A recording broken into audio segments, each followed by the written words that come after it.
Hi there, welcome to Let's Talk Tottenham. More VAR controversy, more Champions League drama. Oh dear, the life of a Spurs fan, the life of a football fan. We are going to be talking about VAR in a lot of depth. But it's worth noting as well, and we will talk about this. If we'd have played in the first half like we did in the second half, we wouldn't be having this conversation because we'd have been fairly comfortable winners. But we will be talking about that. But VAR front and centre. A big thanks to Brian Daigle as well. He messaged me this morning when I got up to say that I'd actually set this for 12:30 midnight, which 12 hours before, and I was asleep. So big thanks to him for that. And it was a great show, Chris. Yeah. So hopefully Brian will be joining us a bit later, but possibly not, but hopefully he will be. But two great guests who are definitely here. Ian, how you doing, Ian? Been on. Hi, Chris. Still angry, but there you go. Well, you know, this is therapy for you. This will be cathartic, or maybe go the opposite way and make you even more angry. And Brad, how you doing, buddy? I'm good. Thanks, Chris. And hi, Ian. As you can see, I've lost my hair over Wednesday night. So. Well, let's get straight into it. 4 minutes to rule out Kane's goal. You go on Twitter, it's either some people are saying it should be offside, some people are saying it's not, which for me says it's not clear and obvious, which is what we were told in the first place. It'd be clear and obvious. Certainly 4 minutes is not clear and obvious. I want to give a shout out as well to the Tottenham Chronicle on Twitter, who Brian put a tweet up. I commented, this Tottenham Chronicle guy commented. His suggestion was, if it goes to VAR, they've got a 1 minute countdown. If they can't come up with a decision in that minute, stick with the referee's decision. Not sure what happens there if it gets to 59 seconds and then they go to the referee, go and have a look at the monitor. Does it start again? But certainly that will cut out this 4 minutes nonsense. Let's have a look at some evidence, shall we? First off, people thought that it might have been Emerson offside. You can clearly see he's well onside, so that completely rules him out. And I haven't got the picture of the other one. I thought I had it on. Bear with me 2 seconds. I should be checking this, really, shouldn't I? But anyway, no, wrong one. Oh, dear, it's all going to pot. Oh, yeah, we need the still. You need some sort of artificial intelligence, like say VAR, maybe? Basically, it's a VAR show, so I'm wasting 4 minutes to talk about VAR. Give them payback. Here we are. There we go. The red line is the offside line. Blue line is where the ball is or whatever. So what they're saying is that the ball is behind Kane. Not sure about that. It's not the greatest angle, I have to admit, because it is slightly slanted.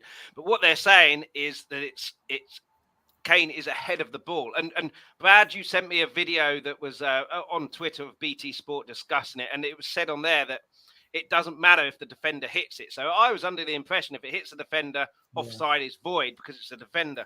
I did say at the pub, I suspect that the rule has been changed, that if it's deliberate from the defender, that's void. If it's accidental, which this one was because it was point blank range, then it's onside. Yeah. But, I mean, for me as well, I'll go on a little monologue here and then I'll let you guys say what you think. But for me, VAR isn't the problem because VAR, for me, is the technology. And you can see the technology, the two lines there. That's what VAR is for. For me, the issue is the people running VAR and making the decisions. 4 minutes is not clear and obvious. And if you can't decide it in 4 minutes, then surely you're not really sure. And for me, it's like customer service. Customer service has gone completely down the pan in the last however many years. And what you don't get any help, but it's not the people who you speak to's fault. They're just abiding by the rules that they're given by the managers who then hide and throw them under the bus. And for me, it's exactly the same. These rules of if it's offside by a toenail or whatever like that, you've got to stick to following the rules to the letter. It's made by people who have never played football in their life. And now the referees are just making those decisions. I also think possibly the referees, we can be front and center of the conversation here. So let's interfere. If that's the case and that's what they're doing, stick them in front of the camera to explain decisions like this. Just very quickly as well, Chris Agenbar, how you doing, buddy? And please get your comments into the chat. Please hit the like. Please hit the subscribe. And he also goes on to say, I agree 4 minutes is too long, so it's not clear and obvious. On that basis, goal should have stood. Ian, I know you used to be a referee. I know you've got a lot to say on this. And you said at the start you're very angry. So anger up. Don't turn green and turn into the Hulk. But what do you make of this entire ridiculous situation? I'll keep the picture up for the time. Yeah, I mean, I can talk in general about VAR because I think part of the problem is the way VAR has been implemented, what it can do and what it can't. So, for example, when it's used in tennis or in cricket, it's looking at line decisions. So it can definitively show, let's just stick with tennis, has the ball hit the line? Has the ball not hit the line? It uses Hawkeye technology, which I believe is the same technology they use in football to determine. They certainly do for the goal line technology, don't they? Is it the Hawkeye? And do you know what? Well, that's an interesting comment because no one ever quibbles the ball over the line. The technology's there. No one quibbles it. The problem with football is so much of this is about opinion. And VAR has started to, is getting involved in matters that should really be the opinion of the referee, unless the referee has made a perverse decision. In legal terms, he's made a decision that if he was aware of the facts, no referee would come to that conclusion. A clanger. He's made a clanger. A clanger. And rather than, I'll give a couple of examples of that, Chris. I'll give one example. The one that's really annoyed me is Trippier's red card for his foul on Kevin De Bruyne earlier this season. And that's one of those ones that, for me, the referee's decision, if you look at the law on serious foul play about coming in from the side and using excessive force and endangering an opponent, it met all of those criteria. So if the assistant may not have agreed with it, I may not have agreed with it. I did actually, and I know a lot of people didn't. Doesn't matter. The referee made a decision that he was entitled to under the laws of the game. Move on. Now, this one annoys me because I've actually written down, because I watched the replay back, because I was watching it live. I know Brad was in the stadium. I think you were in the stadium as well, Chris. No, yeah? I was at the pub. You were at the pub. Well, I was watching on the telly on my big screen, and I'm watching that. They show the replay, and I'm going, he's behind the ball. He's behind the ball. There's nothing wrong with this. Jermaine Jenas, as I've written it down, he's clearly onside. Kane is behind the ball. So you look at that on the naked eye and say that's clearly onside. Now, look at that, and I don't know what people at home will be watching on that, but first of all, where is the ball? Because you can't really see where the ball is. I don't think it's clear from that picture where the ball is. It's just above Emerson's head. So, well, and we know that's where it was, but I don't think we can see a football. We're guessing where the football is. More importantly, look at that line. Now, look at the blue line and tell me that's not sloping backwards by about 5 degrees. Now, I don't think anyone's picked that up. That, to me, that line is like, one of Liz Truss's economic supply curves. Right, and if you've studied economics, you'll know what I mean. That line isn't straight. And therefore, because came to the naked eye, the law is quite clear. There's not two opponents between Kane and the goal. Therefore, taking Emerson out of it for a moment and the ball played, Kane is in an offside position because the only defender or opponent between him and the goal is the goalkeeper. And if you remember at the same end, remember the goal that Kane had disallowed against Chelsea in the League Cup semi-final 3 years back, when he went through and the defender's on the line and people are saying, why is he offside? Why is he offside? Well, the reason Kane was offside and clearly offside was there weren't two opponents. There was only one, and that was the defender. The goalkeeper didn't matter because he'd taken himself out of play. Now, again, we saw on the replay, if you were on the television, Eric Dyer saying to the referee, the ball was played backwards. The ball was played backwards. The law has never said, from as far as I can remember, the direction of the ball has never, ever made any difference. So that's what was said on the video that Brad sent me from BT. So if Kane was on the 6-yard area, the goal area, the 6-yard box, and overhead kicked it, he would be in an offside position because he was ahead of the ball and the fact that the ball would have had to have been played back to him is neither here nor there. Okay, but to my mind, that the line that is drawn is not a straight line, and we were talking about this just before we came on air. And saying about the positions of the players and what have you, and who draws the lines. Brad was asking who drew the lines, and I think the machine draws the lines. Yeah, that's my what issue with it is I don't think that line is straight. And again, I go back to the naked eye. On the naked eye, Kane is clearly behind the ball. And that angle, of course, is deceptive anyway. So this is what's really annoying me.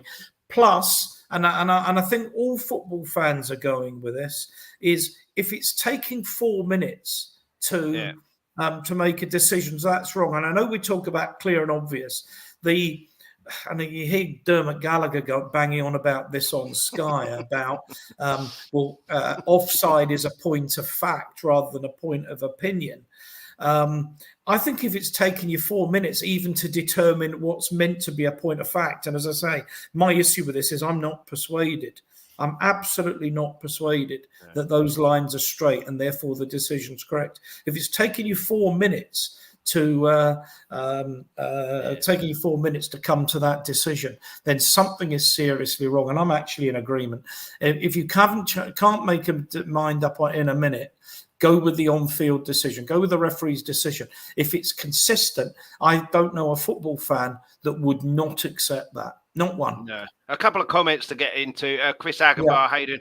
The fact that VAR ref didn't tell the ref on the pitch to go to the screen, I didn't even pick up on that. But unbelievable. And Marlon from View from the South Stand, how you doing, Marlon? Is Kane's head not in front of the ball? Very difficult to say. But I think it looks to me like there's a bit of a bulge on the 6-yard line. I think that's where the ball is, and Kane's slightly below before that. But Brad, I mean, what do you make of this? One of the things Ian said there about opinions, VAR for me was brought in to stop things being open to interpretation from the referees. Well, and it's still open to interpretation because a different referee every single bloody game is looking at it. But I mean, 4 minutes. The Tottenham Chronicles idea: 1 minute. If you haven't come up with a solution, fine, stick with the referee's decision. But I mean, what did you make of it? What Ian said there. What did you make of that? The picture there. The whole thing. What are your views? If you bear with me, where I sit in the stadium, I'm probably a little bit from this picture, a little bit to the left, probably just in front of the penalty arc. So I'm looking at that, quite clearly. Now, as a football fan, I'm looking at the cross from Perisic. When the cross comes in, when Kane scores, to me, I looked at it, I thought he's offside. Everyone's going mad around me. I'm not. I'm standing up, and the woman who sits next to me, again, because he looked offside from that, from that perspective. Then I looked down at the linesman. Linesman didn't have his flag up. Okay. Then you see that VAR, and then Tottenham, what they did was, I'm not sure whether it's before VAR put the thing up that I was checking it or not. Tottenham in the top right-hand corner. So if you look at that picture, the top right-hand corner, the screen, they showed, on all the screens, they showed the goal. And I looked at it from my position. So my first thing, was Kane offside when Perisic kicked the ball? Clearly not. Was he behind the ball when Emerson headed it over? Clearly not. From my perspective, looking at the screen. And then, as you say, it took 4 minutes. Now, I know it's only in the spirit of the game, but it's not a law as such. But the benefit of the doubt has to go to the attacking team. And as people quite rightly say, if it's taken 4 minutes, there's got to be a doubt there. Therefore, the goal scores. Now, this still here, to me, that looks obviously Kane's behind the ball. Yeah. Obviously. Now, the one I sent to you from BT Sports, Chris, had another angle. Yeah. Where he's actually either level or in front of the ball. So my point is it's getting so forensic. I mean, they pay more attention to an offside goal than they would if they're trying to convict someone of murder. It's like it's if you're going to this length, it's almost like Oh, he can't see his offside there. Let's try and find another angle. And eventually, we found an angle where he's offside. Now that cannot be right. I mean, this goes too, doesn't it? When it was first brought in, the world was told clear and obvious errors. Exactly. And whether he's offside, whether he isn't, it's not clear and obvious by any stretch. Yeah. And that's the thing. And if my mate Steve, I don't think he's watching, but if he is, just confirm in the comments after the game in the pub when we're talking about the game. I said about the 1 minute. They should have a rule where you've got a certain amount of time. So, and a lot of people keep saying that as well. So, yeah, if you can't find you can't find a reason to just allow the goal for offside in a minute, then the attacking team get it. And it takes. I mean, I'm lucky. I suppose not lucky is not the right word. I didn't go mad when the goal went in because, from my point of view, I thought he's offside. There must be something wrong with this, And then suddenly you think, hang on a minute, oh hell, and you think, oh maybe it was a goal. Look at the linesman, he's not flagging. Then I looked at the screen. Oh, the screen, yeah, he's onside. And you're starting to get inside, but then you think, oh, they're taking a long time over this. And the other thing about it, so this is like just taking the whole enjoyment out of the game. You're making it a science rather than a sport. And the other thing was, as I understand it, Conte was red carded for running on the pitch and celebrating. Yeah. Now, I mean, we'll get to that. That is against the spirit of the game as well. But also, if it's a goal, surely the ball's dead. How can you be sent off? Especially be sent off after the full time whistle. We'll get to that in a minute because it obviously affects greatly the Marseille game. But I mean, we're 16 minutes in, so I can swear. But VAR has basically disappeared up its own arsehole of its importance. Yeah. And it's just destroying when it can be used good. And what I'm saying is, you look at that, you say, okay, we'll play that back. Oh, hang on, I can't clearly say he's offside. Goal given. Is the referees trying to be front and centre and become relevant, or is it just they are running the letter of the law based on the letter of the law that's given to them? Well, the referee, I mean, in this instance, the referee, he's out of his hands. That decision, he can't go in terms of the video referee, the one who's looking at VAR, the video assistant referee. Are they? Oh, let's decide the outcome of these games, or we're being told this is a letter of the law. We're supposed to do this. Which one is it for you? Do you think? Well, I mean, I think they are, obviously the rules are that they have to go with this factual thing here. Take this off now. That they have to go with what the machine tells them effectively, and the machine tells them it's offside. Yeah. And again, it goes to my customer service analogy earlier. The managers say you've got to say this. If someone complains, this is what we say. Yeah. I'm going off to go in my executive suite. You deal with the swearing. But and the referees are getting a flack, and quite right. There's common sense involved in this. But if they're being told from up high, adopt these rules, come what may, however long it takes, it's not really the video assistant referee's fault in a sense. It's from management, and it comes to the rules that are made up. I missed the rule when you were allowed to play volleyball when Patrick Bamford got offside because his fingertips were offside. I missed the rule where you were allowed to do a Diego Maradona and punch it in with your hand. But then VAR gives that as offside. And these are rules that, like I said, made up by people who have never played football in their life. The Sergio Aguero one, where he gets booked for that winning goal, which gets him the league title for the first time in however many years. He hasn't done an Adebayor and run over to the fans, sworn at them, got a T-shirt on, a tattoo on his chest going, fuck you, and stuff like this. It's in his own, for his own fans, and to get booked for that. And Damari Gray, after the Leicester chairman died, and it was a T-shirt with a message for the chairman. And it's rules made up by idiots who have never ever played football and are treating it like a business. Football is a business. Well, the other thing, So is it the video referee's fault? Well, trying to get involved in the game, or was it from up high for you? As much as I've made some comments in the past few days, or I'd like some of the drugs that the VAR referees were on that night because it's mind-inducing reality, reducing drugs would be great. Going back to, so I do agree with you. Yeah, I think it's got to a situation where they're sitting there, machine, computer says no. Is it simple as that? Press the button, no goal. But what I will say though about the technology is, and if someone here on the off chance, someone here who knows anything about VAR, what technology do they use if they're going to the nth degree to see whether Kane's nose is slightly in front of the ball?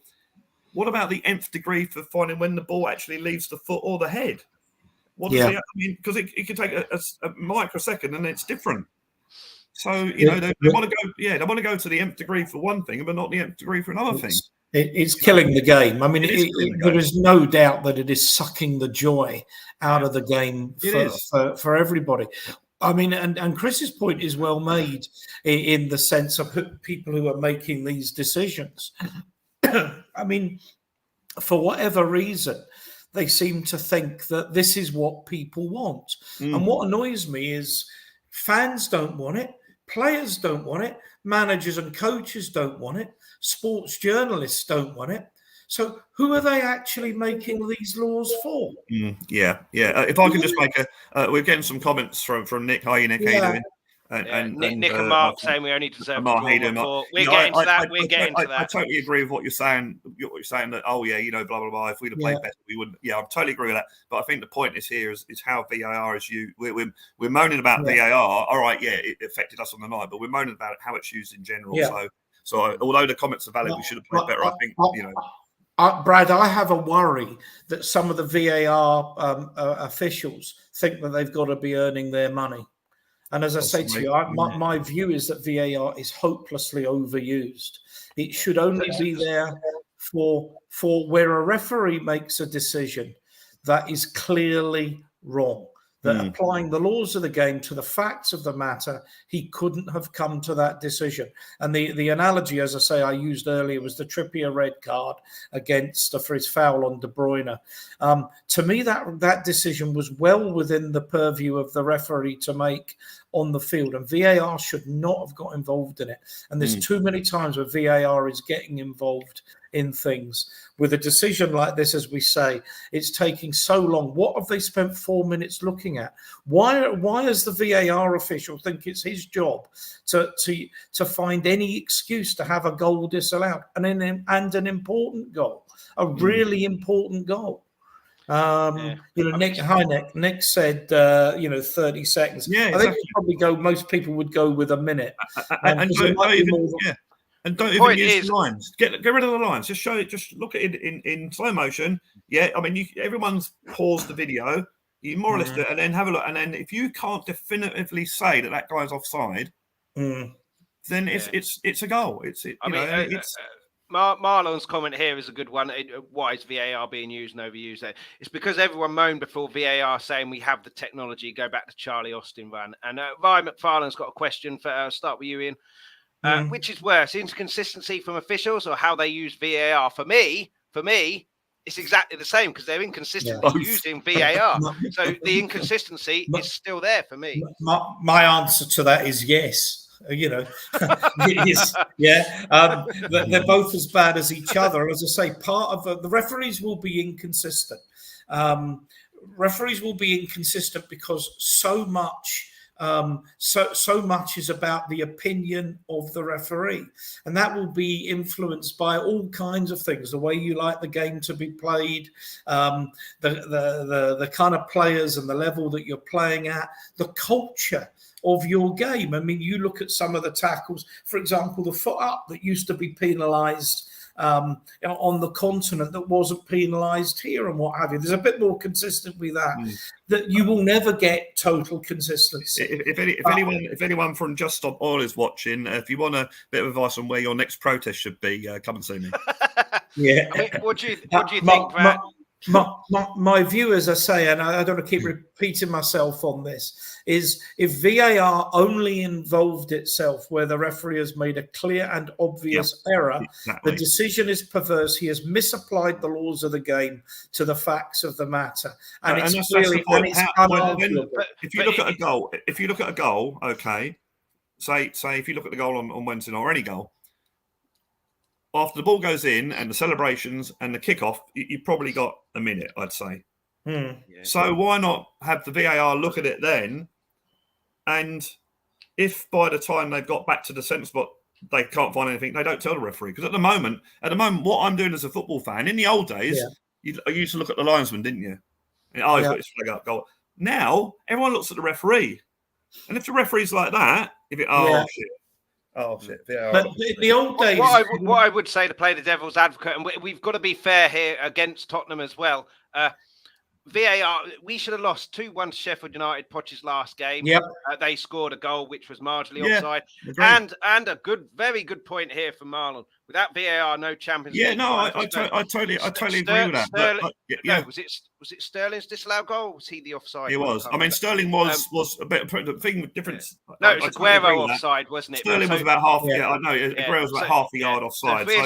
So if we're saying clear and obvious, then that goal probably stands. We get knocked out in the quarter final. So without VAR, we might have won the final because of the handball on the, well, we wouldn't have done because it it would have been in and we wouldn't have got through. Yeah, so yeah, I mean, it's yeah. Look, we have done. As much as this decision is absolute god awful and everything like that, we do have to be fair and say it has benefited us in the past. All fans, I think every fan of every club will go, yeah, it has benefited us in the past, but it's fucked us over more times. Yeah. If there'd been no VAR in that final, I wouldn't have spent £300 or £400 and going there to see us lose. So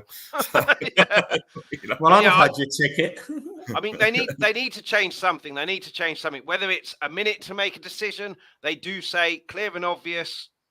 That's it. It. We will review red cards always, but offsides, clear and obvious only. Something has to change. Something has to change. But take the lines out, and if there's any doubt in the decision, you go with the attacking team. I think fans would accept that. I mean, you don't use clear and obvious for offsides because it's a point of fact because the line's drawn. No, I agree with Brad. Yeah, if it's not clear and obvious on visual, go with the on field. I think fans would accept that.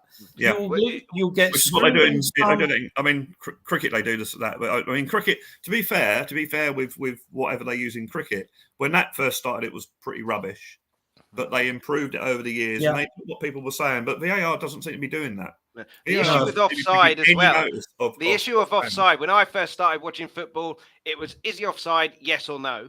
It's yes or no. Now, like I said, rules made up by people who've never played it in their life. It's offside, yes or no. But if it's this phase player, it's not. But if it's that phase player, it is. But if it hits him, it is. If it hits him, it's become so convoluted. And if you went to someone 20 years ago who didn't watch football at all, what's offside? Oh, that's easy. When the ball's played, if this striker or attacker is between the goalkeeper and the last defender, when the ball is played, he's offside. Now, you have to do a fucking PowerPoint presentation on different scenarios. And it's got so convoluted. But, I mean, that's VAR. We'll definitely be talking about that later on, I'm pretty sure. But so this has been mentioned in the chat by Nick and Mark. We'll come to you, Ian. Terrible first half again. Why wait to start? Why wait to the second half to start playing? If we played in that first half like the second half, we wouldn't be having this conversation. We'd have won fairly comfortably. I wish I understood what was going on. What was wrong? Why is Conte allowing us to play so slow in the first half and then waiting until half time to? Okay. It's so turgid watching Tottenham. I mean, I can understand people saying Conte sucking the lifeblood out of the players, out of the team. But the second half showed we can play. We can play with verve. We can play with imagination. We can move the ball quickly. I mean, when you think about it, Dyer missed 2 absolute sitters. Either of those goes in. We're not. But the fact that we created the chances, the fact that our centre half was in the penalty. All right, granted, we needed a goal, but our centre half is taking up a centre forward position and getting himself in position to score goals. Means that when the players have the shackles off, they can play. And some of the football we played against Leicester, against Southampton, okay, you might say, yeah, but they're not good sides. But bottom line is, good players can play, and good players want the freedom to be able to go out and play. I mean, Mark there just flashed up. I get bored watching us now. You're not alone, Mark. I mean, certainly in that first half, someone else. Yeah.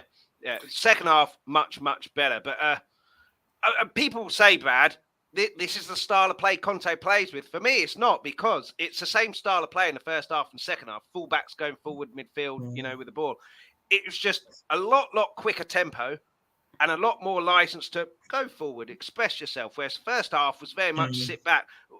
What is it for you that, I mean, Nick here, players aren't good enough 3 games a week and a week, and our captains say it's hard to play 3 games a week. But and Chris. If we start with a goal about down for the Lloris? first minute, we'll play a lot better. Yeah, we'll come to Lloris has Lloris a barely bit played later. a game all season. Yeah, but Brad, for you, first half, second half, Jekyll and Hyde.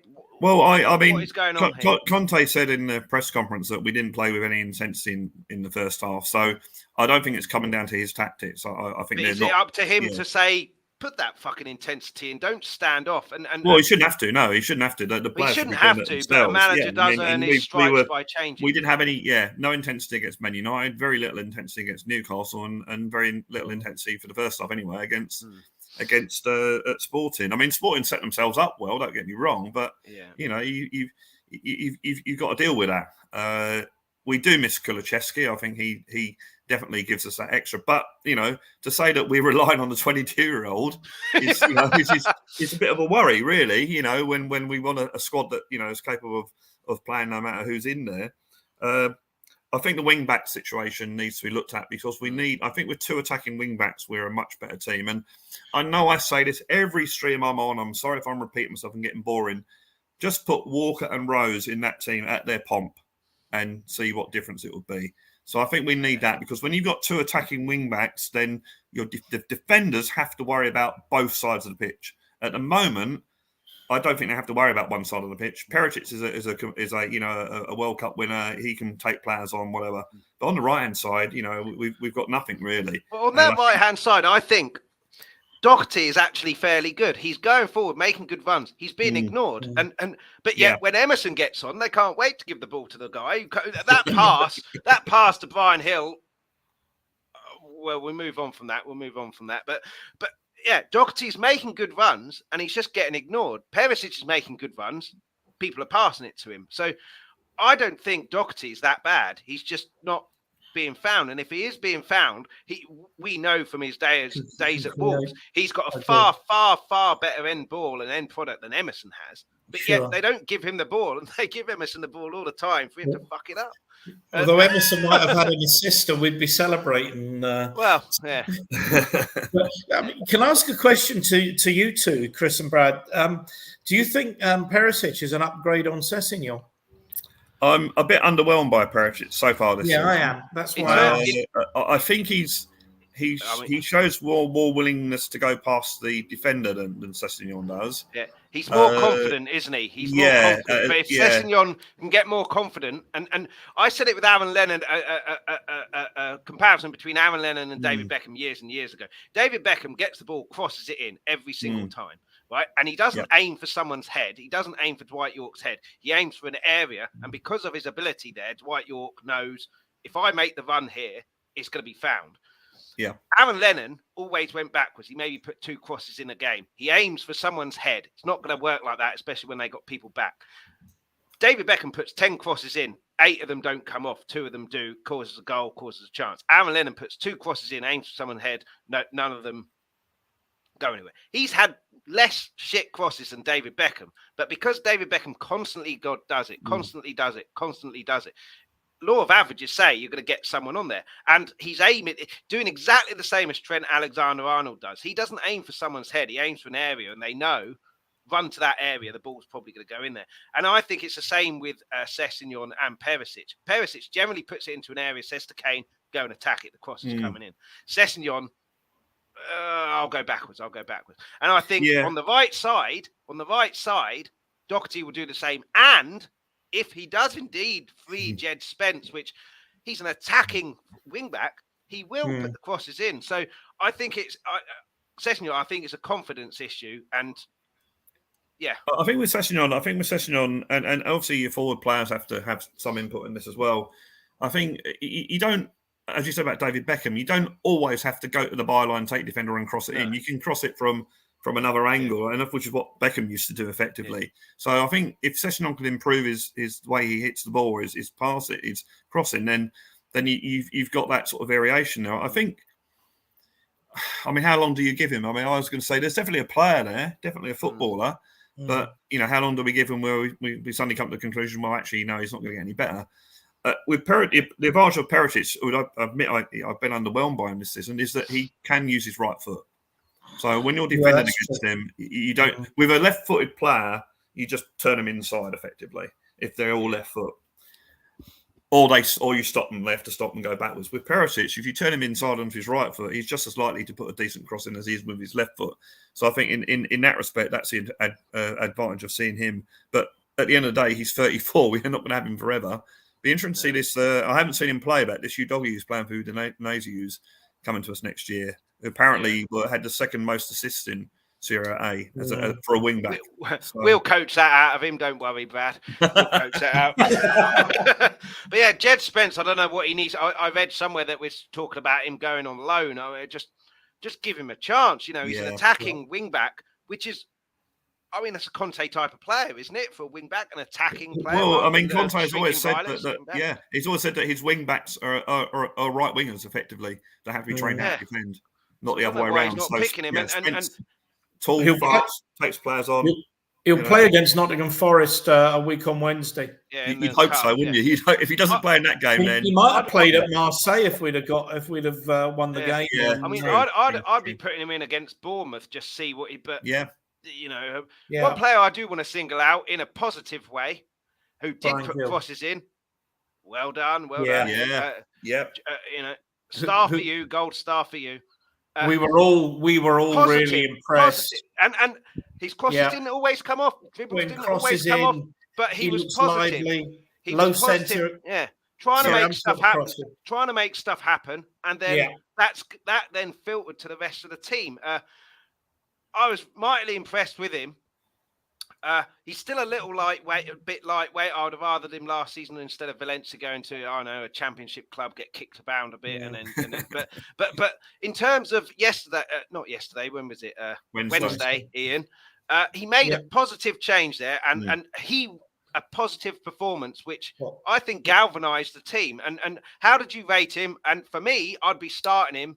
Instead of Morva, we'll come on to Morva in a bit. Obviously, he's getting back to fitness against Bournemouth because he is going to try and be positive. And what did you make of him? I would do exactly the same. I would give him a run. I think it'd be good for his confidence. We need to find out what he can do. When he was signed, I thought this was a Paratici signing. You're going, no, this is a complete waste of time. This boy's far too lightweight. And it might be a couple of big Premier League defenders will knock him about. But, I mean, when he played on... came on Wednesday night, he was causing problems. He was moving, he was dribbling, he was taking players out of the game, he was trying to get crosses in. I mean, apart from the fact he didn't score the winning goal, which would have made it a 10 out of 10, for his little cameo, you'd have to give him 8 or 9. I thought he was excellent, and he gave us a dimension that we haven't had. Is someone tricky and nippy that can go past and round players. And I agree with you. I'd start him on the right-hand side of the three because we've got to play Kane again. We've got to play Son again. Unfortunately, we can't rest these players. No. It's a game we really ought to win. If only we were good and we can go 3 up at half time, then you can take players off and rest them. But unfortunately, we're not that good. I would love to see Gil getting a run. I'd like to see him play against Bournemouth. I'd like to see him play against Forest in the Cup, which I think would probably have been an option anyway. I think Forest in the Cup is a dead cert, isn't it, for him there? But giving him 3 back-to-back games, even if you only count the 15-minute cameo on Wednesday night, we'll find out a lot about him. Certainly sending him out on loan, where do you send him to? Back to Seville or no? It needs to whatever. be an English club, doesn't it? Learn the English for me. I think so. But... And given how one-dimensional we are in attack, I would really love to see him get a run and let's see if he can give some of the creativity that's clearly missing. Yeah, I mean, Brad, for you, we've played our best football this year when Kulusevski's been playing, and Brian Hill for me is exactly the same, other than the fact he's not as strong and the quality isn't there. But both of them get the ball, try and take people on, try and get shots away, crosses away, try and make stuff happen. So for me, he's not the Kulusevski level, but he's the same type of player, and we definitely looked a lot more attacking, a lot more imposing when he came on because he was trying to make stuff happen. But what did you make of him on Wednesday and Bournemouth? Would you start him? Would you bring him on? What would you do?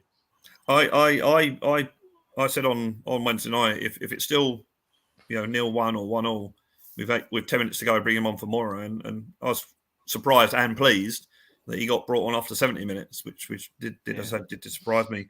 But yeah, he. Let's look at his advantages. He's probably one of the fittest players in the team because he was the one that was still running when they're doing all that running training in Korea.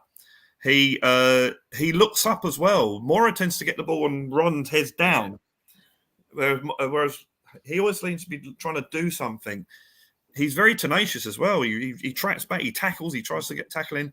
His only problem is he's so short, and I can see he doesn't get discouraged though, does he? He gets knocked down, get back. He's essentially a Chumbawamba, isn't he? I get knocked down, but I get back up again. Yeah. So he doesn't get discouraged. He still wants the ball. Still tries to take people on, which is very admirable. He's one of the most skillful players I've seen for a long time. He's very, very skillful. It'd be interesting to see if he does get a run of games, whether the Premiership defenders start thinking, well, we're going to kick him about, sort of thing. But on the other side, I mean, obviously he's playing in Portugal, but Marcus Edwards isn't much higher, much taller. No.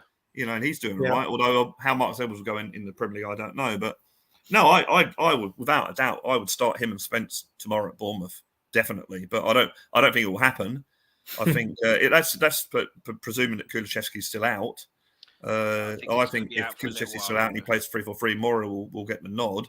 But personally, I'd start Gil if it's a 3-4-3 without Kulusevski. Yeah, I'd start Gil every day of the week, and I'd start Spence. Yeah.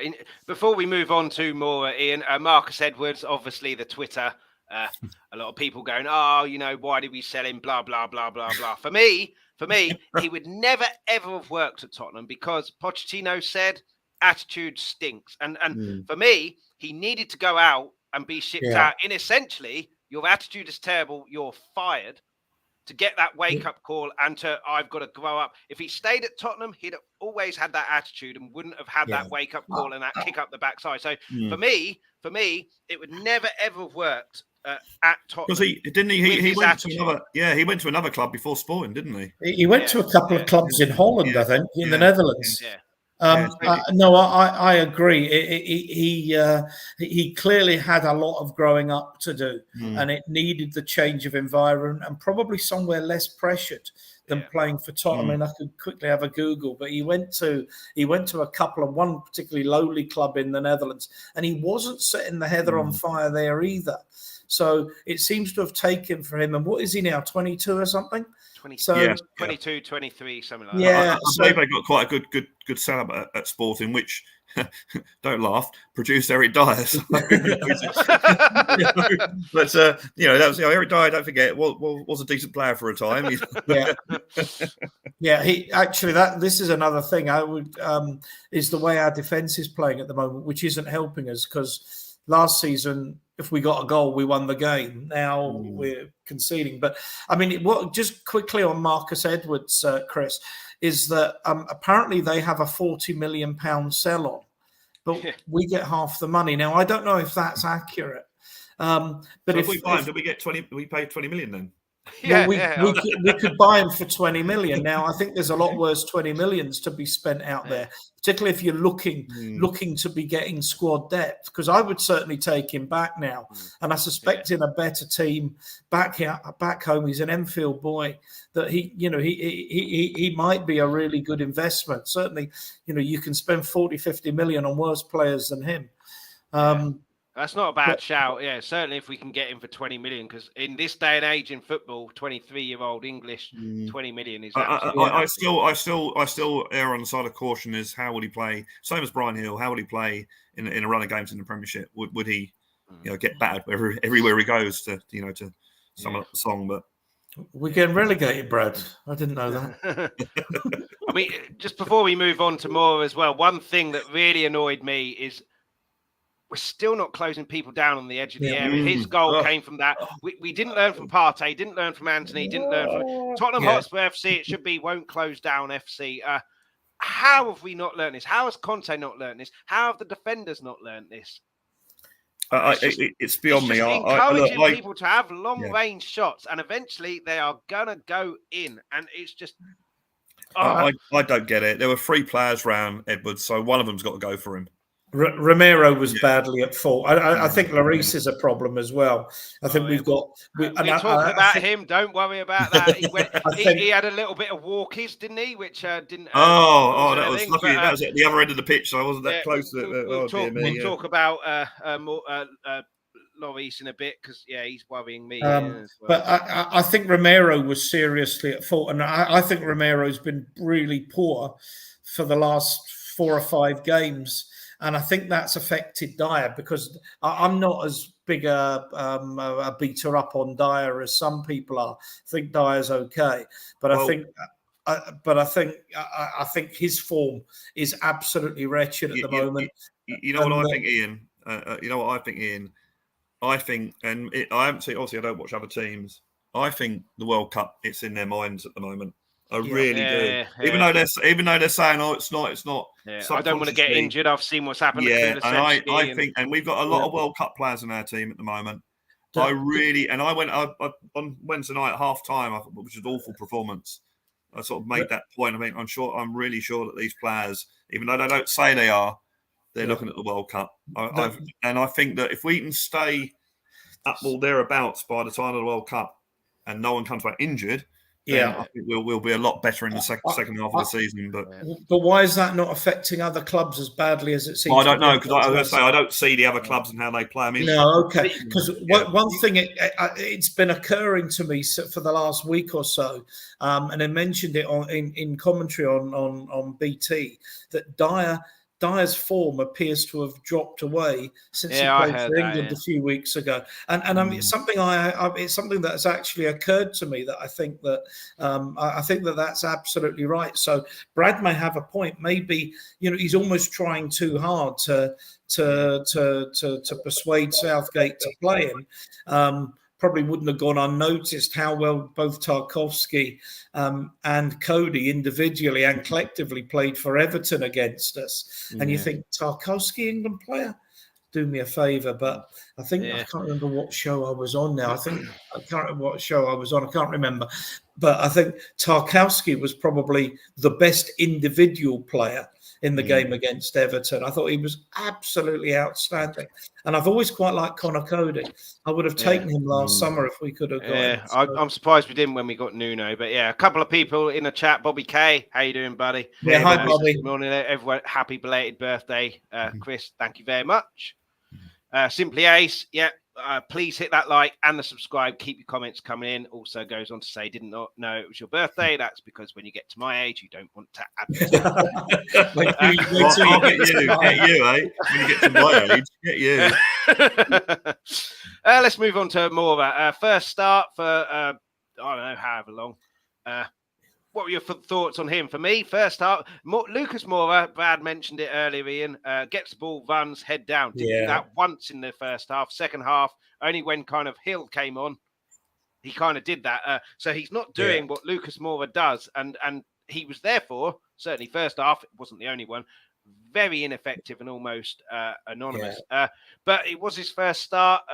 What do you make of his performance? He'll probably get a run of games now as opposed to Hill, which... Well, I'd probably I think we just discussed this. I'd start with Hill and see what he can do rather than Moura. I think Moura is one of those players now. He's probably done what he can. He'll always be one of the words in football that's so overused is legend. There's some players you barely heard of get called Tottenham legends.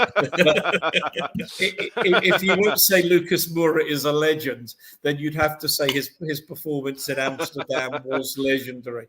One of the most memorable nights of any of our lives. As Spurs I don't think any Spurs fans will ever forget that evening and what they were doing and where they were. And well, I was in Prague and I won't forget it. I was high as a kite walking back from the pub to the hotel. But I decided to go to the final rather than the semi-final. I thought, I can either go to the semi-final or I can go to the final. I can't afford both. I'll pick the final. I think Moura's probably now served his time at Tottenham. I think from his point of view, he probably needs another challenge. And I think if we're going to progress, and Conte's talking about I need another 3 transfer windows. Well, if he's going to stay and do that, then and get the money, I'm okay with that. But I do think Moura is one of those players. If we're gonna progress, genuinely progress, we have to upgrade. Great guy. I'm sure he's a great guy, although his politics are a little bit to the right wing of mine. But I'll forgive him that. I just don't think he can do enough consistently enough to be in a side that wants to consistently challenge for trophies and top four and more. So Mark says Moura just living on that night in Amsterdam. I think that's right. I think it would be in both interests now if we moved on, and certainly he's one of those players, squad players, you need to upgrade if you're going to challenge. That would be my view. And simply ace, Brad, more of a flat as a tire going forward. Rather see Hill, who's much more tricky customer. Definitely, without a doubt. I mean, do you echo the sentiments that more of a probably needs to move on now and wasn't really there for that game? I think he's come back from a bad injury, which obviously takes time to get over. So you're not going to get more that we're used to. But I think he's 30 now, 30, 31? Something like that. 30, I think. How to be 30 again? I know, I know. Sorry, I'm daydreaming there. Sorry, Brad. I think it's now time, certainly at the end of the season, to say thanks, Lucas. Thanks for that night. We'll always remember that night in Amsterdam. But say thanks for that. I think we can upgrade on him, use some money. We're not going to get much money for him, but get 20 million, maybe 20, 15. I don't know if that. Maybe 30 at push, but I think that's don't forget Conte's got this 180 million war chest in January, so Sorry, Brad, I'm going to cut across you. It's just simply aces there. Moura should have started Champions League final. Pochettino fucked that up. I don't think Moura got over that. I must say the first thing when I came out of the bar in Madrid, I was in a bar restaurant, and there was a great big Spurs tattoo supported. Fucking Pochettino, fucking hell, And it was all about playing Kane instead of, Kane was manifesting. It's one of those decisions that whole night, that was the end of the Pochettino team, wasn't it? Really, that was the end of it. That very night. I agree. The whole Pochettino era really ended that night. The players, and it affected Pochettino as well. What happened there. But I think more, he's had the injury. Maybe he's worried about the Brazilian elections. Who knows? But it's going to go down to the wire from all I've heard. So no, I think all jokes aside. Although the Brazilian government at the moment is no joke, but I think he's had his time at Tottenham. We can upgrade on him, get another player. I mean, the way Conte thinks is, I ain't getting a player. I'm not selling a player until a player comes in. So, that's totally different from having to sell to buy players. I think it's to do with his squad. He wants to keep a certain amount of players in his squad. So let's in the summer. Thanks, Lucas. On your way, get someone else in with the millions and millions of pounds that we're also going to have. Yeah. Well, it's not even that though, is it? Because from Ian's comment earlier, if it is 20 million for Marcus Edwards, obviously it's not going to be Sporting to Sporting from Sporting, but get 20 million for Lucas, 20 million for Edwards, swap them over. Edwards is going to have something to prove. You'd have thought being kicked out at Spurs, same kind of position. I get it. I would rather see. I mean, he's 22? I'd rather see Marcus Edwards play for another team in the Premiership for a year or two and see how he goes. Yeah. And if he's still, we might mean we might have to pay more money for him, but because I really got that. And the other thing is, why would we go for Marcus Edwards? If we want to keep Brian Hill, let's see how he goes. He's already paid for. Let's see how he goes. So in the Premiership, I think more for competition for places, as it were. But maybe I'm not sure I want two unproven midgets. I know that's the nicest way possible.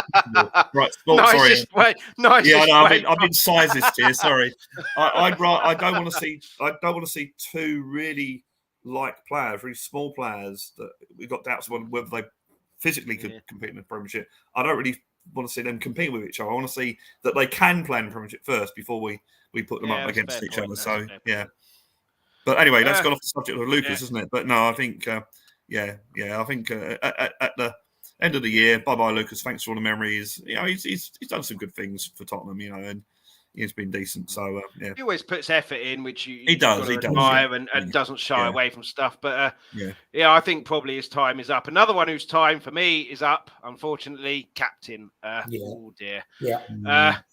Again, mistakes didn't cost us this time. I have no idea why he went out walkies for that.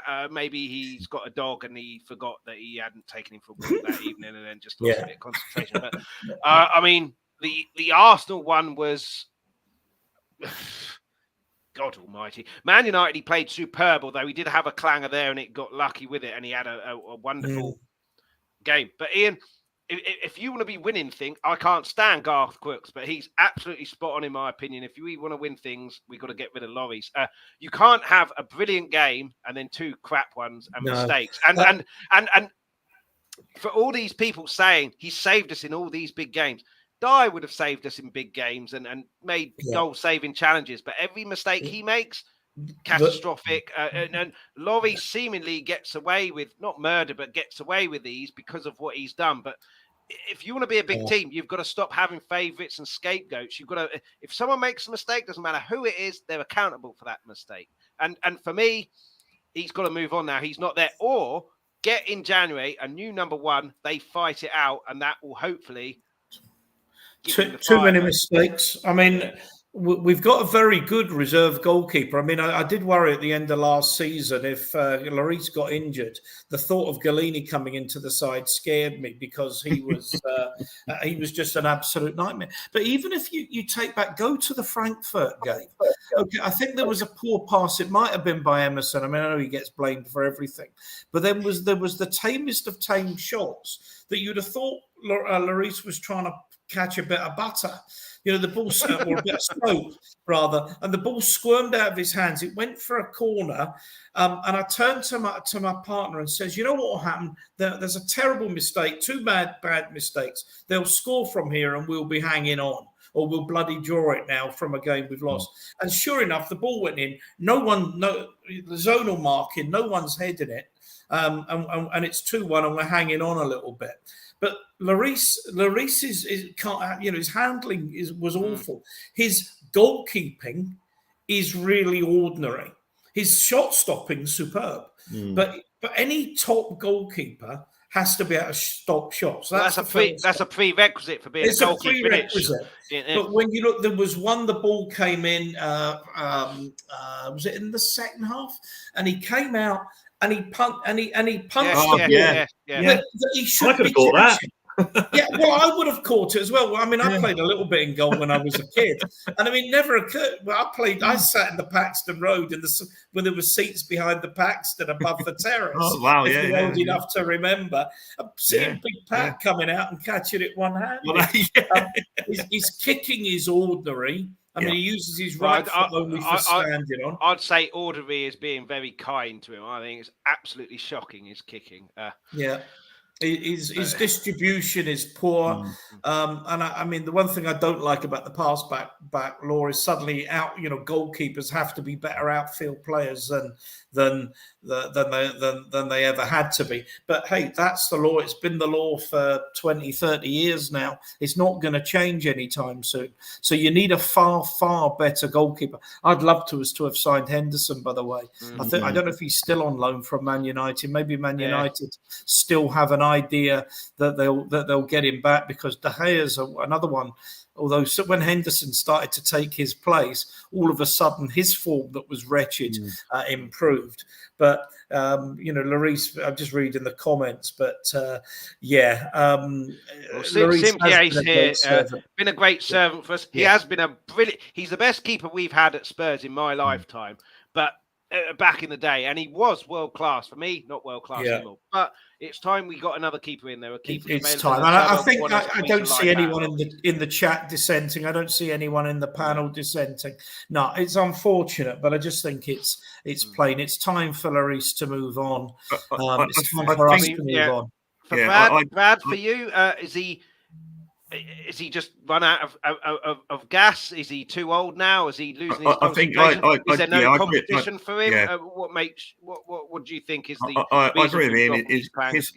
His decision making leaves a lot to be desired, and his distribution is pretty woeful. He's got another year on his contract. I would say that unless he wants to go, he'll be here for next season. But if that's the case, you've got to get a decent keeper in to replace him. And I think Henderson, I'm surprised I didn't go for Henderson at the start of the season because Henderson is 28, 29? Is he as old as that? No, he's younger than that. 23. So you say to Henderson, look, you're going to be our number one in a few years' time because Lloris' contract is up, blah, blah, blah, blah, sort of thing. And then say to Lloris, you signed a new contract, but after that, it's up to you now to bring this guy through. Unless the only other, so I want to see him do that in the summer, unless there's some absolutely world-class goalkeeper out there that's available to us. I'm not aware. I think the issue with Henderson last summer is this World Cup because he doesn't want to be second fiddle for half a season when the World Cup is on. So I think January, I think that's for a lot of players. You saw Steven Bergwijn, I want to play in the World Cup, I want to leave now, have 3 months in. And so I think January, the James Ward-Prowse is the same. Maddison would have got in most teams, but he's guaranteed to start at Leicester. January, I think there'll be a lot of movement and a lot of players more willing to sit on the bench for a little bit of time because the World Cup has happened. So I'd be going for him in January. I'd be saying to Man United, I know he's on loan. We don't give a shit. Henderson's 25, by the way. I've just looked it up. Okay. Well, it's even better then. It's even better. Yeah. January, I think we need a new goalkeeper. And I think if he's playing at Nottingham Forest and he knows he's not going to get his space at Man United, well then surely a move to Tottenham, even if you're going to be on the bench, as you say, after the World Cup for a small amount of time, that's got to be quite. Forster's quite honestly just brought in as cover. He's not brought in as the future. Yeah. He's older than Lloris, so he's not going to be there for a long time. And I like the Wolves keeper as well. I mean, he's pretty good. So there are decent keepers out there, not world class keepers that you'd pay lots and lots of money for, but I think we need to look at that. And I know it's getting boring now, but Liverpool changed when they got in their goalkeeper and Van Dijk at centre half. Yeah. So you don't have to. It can need one or two really, really good players that can make that difference. And I think it's going to be interesting in January. We're not talking about the January window. January window is going to be interesting because I think it'll be different from normal transfer windows because of the World Cup. Yeah, I mean, normally nothing happens in January, but I think the World Cup is going to put a lot of players in the shop window, and I think January might be probably. I would predict January will be the biggest move in transfer window in terms. I think a lot of players will come back fatigue, or not come back fatigued, but in March will be fatigued, so they need a bigger squad to cover that in March. I think. I agree with Brad. I agree with Brad so much that this will not be a January. You're either desperate or whatever. I totally agree. I think this will be one of the most interesting January transfer windows ever. Simply and remember, there will be players that maybe some top scouts and what have you know, but we as fans don't know, that will go to the World Cup and will really make an impression, and the big clubs in Europe will be after them. So totally agree with Brad. And let's move just before we move on to Bournemouth. Draw in Marseille sees us through. My God, I've never seen a group this tight before. 2 points separating top from bottom. So Marseille are still within a shout, even though they're bottom, but get a draw. What I'd like to see us do, Ian, go for it. Don't sit back and then play for the draw. Go for the win. But Conte, because of the red card, he's not allowed in the dressing room, I heard today as well, which is bizarre. All for having a go at stupid refereeing decisions and running onto the pitch. Alex Ferg, every manager worth their salt has celebrated a last-minute goal. It needs to be rescinded, but it probably won't be. But how do you see the Marseille game going? We'll get into it in much, much more detail on Monday's show. But do you think we'll go there to attack? Do you think Conte not being there will have a devastating effect? There's more chance of me winning the Euro Millions tonight than us going to Marseille to attack. Let's be honest. Well, and simply Ace Forster is, I know we've moved on, but is a really, really good goalkeeper. I watched him a lot up here at Celtic. I wouldn't have any problem if Lloris was dropped and Forster came in. I would have worried like hell if Galini played, but not Forster. Anyway, no, I don't think we will. I think we'll be extremely defensive. That worries me because that fortune favours the brave and just. It worries me too. But you asked me how I think we'll play. Yeah. I think, and I'm answering the question. Yeah. It's not in my instinct to play like that. The only thing I say is that I would expect Sporting to beat to beat Frankfurt. But if that game finishes in a draw, we're through even if we lose. So at least I think we are. I think we are, unless we get beat heavily. Yeah, I mean, is it done by goal? Is it done by goal difference or how you've done? Well, we are, because unless we get beat heavily, and let's say we lose 1-0, our goal difference goes to 0. If Frankfurt beat, if Eintracht beat, if Eintracht beats Sporting, or it's a draw, then I think it goes on the head-to-heads. And our head-to-head before goal difference. They've got goal difference there. I think, and I'll stand corrected on this, does it not go to the head-to-heads before it's goal difference? And if it doesn't, it doesn't matter, because our head-to-head is better against Frankfurt. I know when we went through the season we got to the final, we got through on the basis it was all about us and Inter Milan. Yeah. They beat us, we beat them.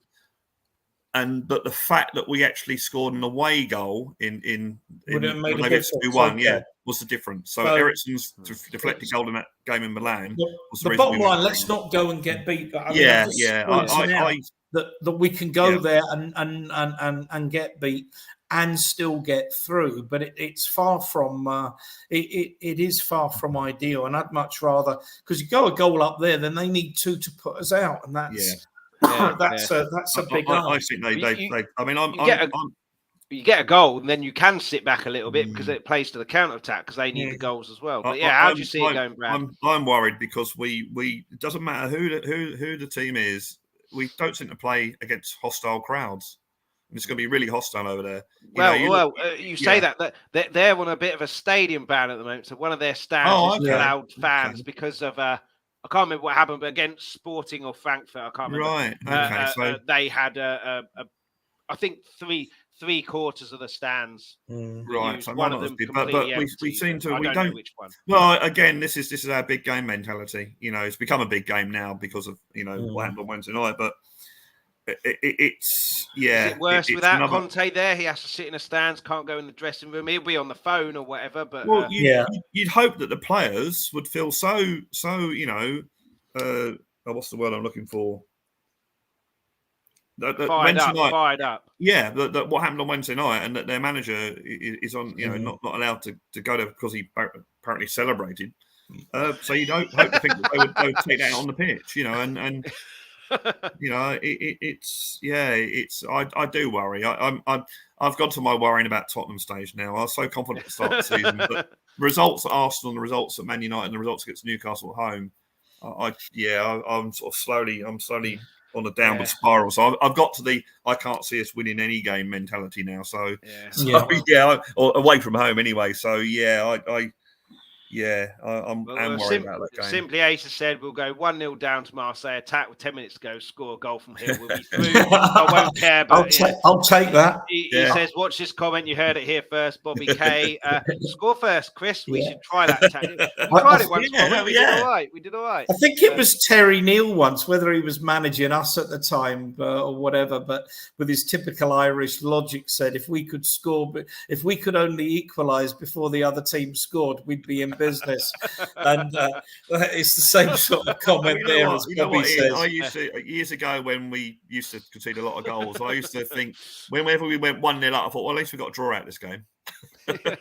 Yeah. And I'm getting to feel that way now. If ever 1-0 to the Tottenham would be a lovely chant. I mean, that game's Saturday night, away to Bournemouth. How will it pan out in the predictions? We've said Spence Hill to start for us, but whether that's the case or not, I don't know. We should be attacking this team as well. I mean, talk about VAR, their game against West Ham. VAR basically lost them the game in that one.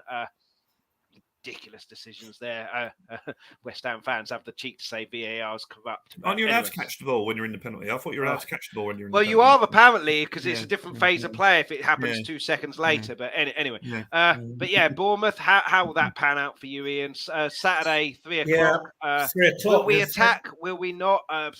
But we've got to attack. I wonder what he'll play. I mean, one thing the players that would have taken a lot out of them mentally as well as physically on Wednesday night. Of course, Bournemouth aren't playing midweek, so that makes it easy. One thing I noticed, I don't know if anybody watched the Arsenal Southampton game. In fact, I put a comment on our Tottenham Creatures chat on WhatsApp about how good Arsenal looked. But in the second half, they were really, having played on the Thursday night, they looked really, really leggy. And the fitness people are going to have to work out what team, who needs a rest.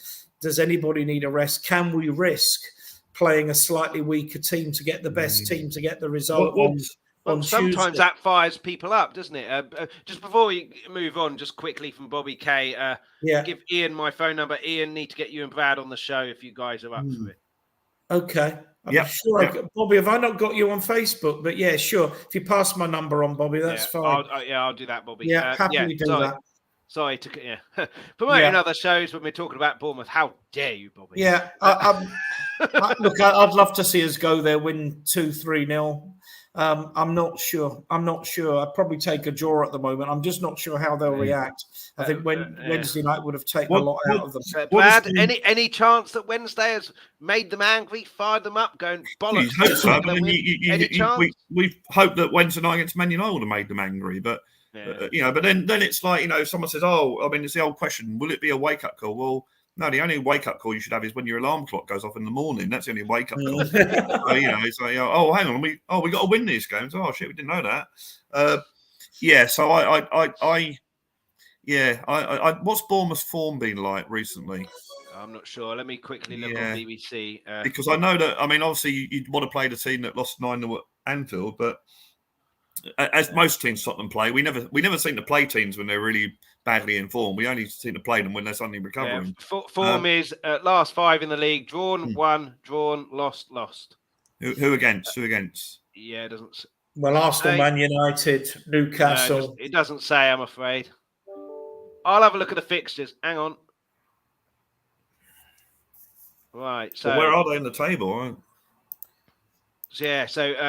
Drawn Brentford. I haven't got the first win. Drawn Brentford 0-0 at home. Beat Leicester at home. That was before Leicester's resurgence. Drew away 2-2 with Fulham. Lost 1-0 at home to Southampton. And then the West Ham game where so it's all up and down, really, isn't they? Up and down. So yeah. So look. Let's be straight about this. The team that Tottenham could put any 11 out from their squad, and we should be beating Bournemouth.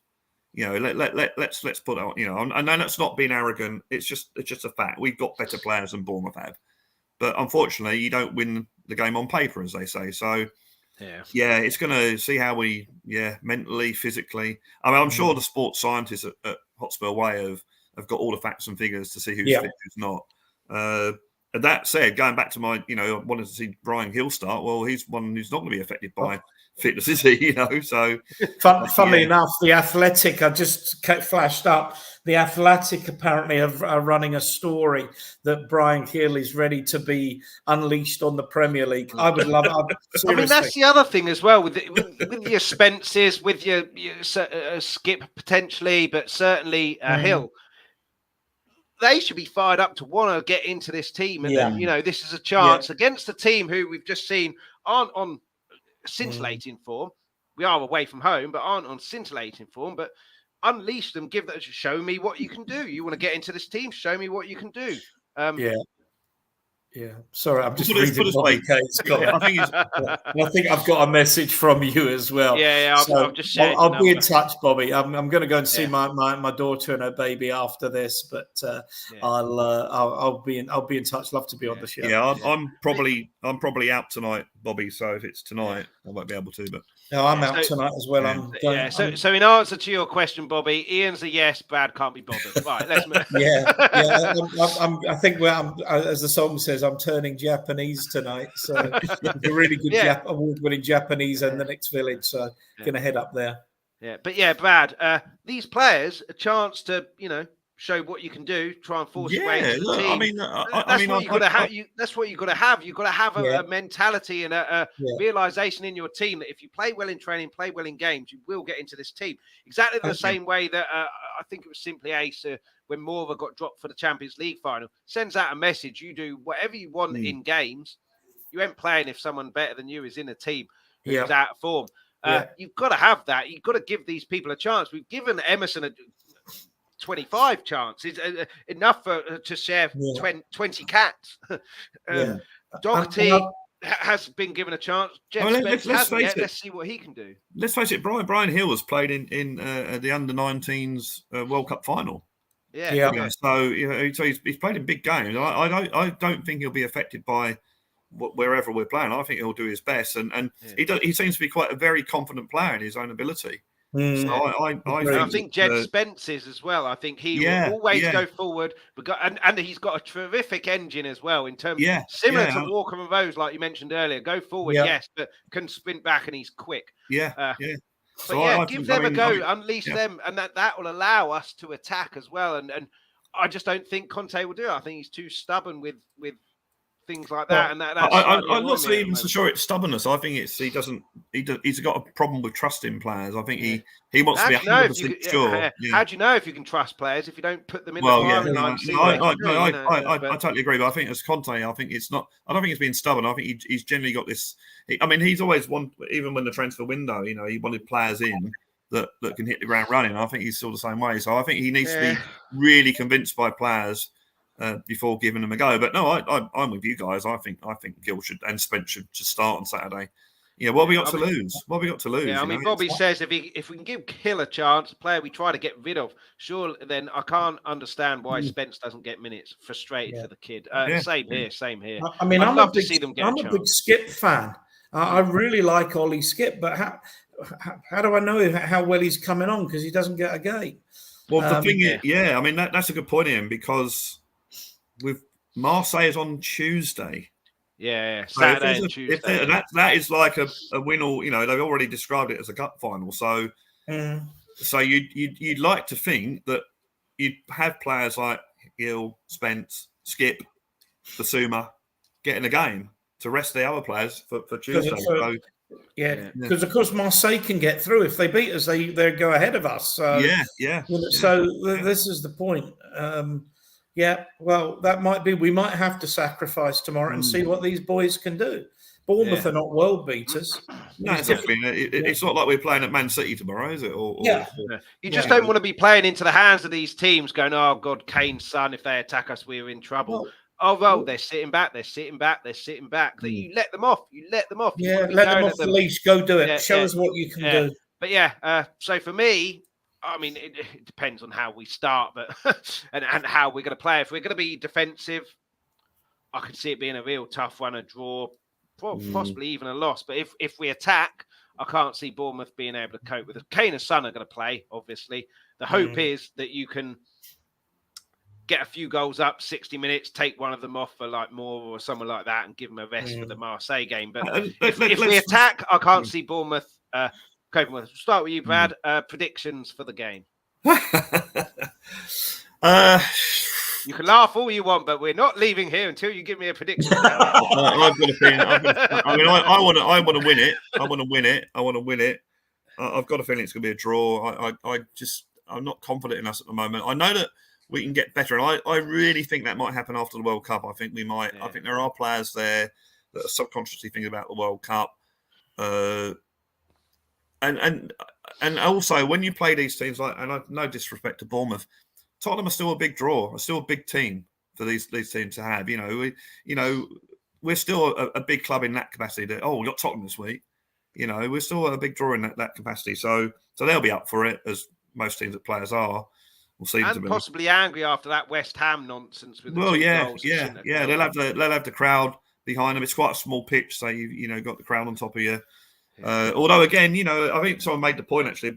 Cheers for watching Bobby K in the comments. Yes, Bobby. Well. Yeah. Take care, Bobby. Be in touch. Someone made the comment about not the Bournemouth game, but the Marseille game, about big crowds and that. So, Bentancur and Romero have come from like South America. You know, you won't get any more hostile crowds than there. So they should be used to it, really. You know, so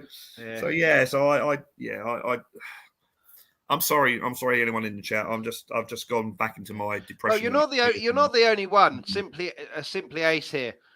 Don't get me wrong. Conte is a great manager. His refusal to give players a chance will cost us this season. We've been far too negative. And then he goes on to say 1-0 to Bournemouth.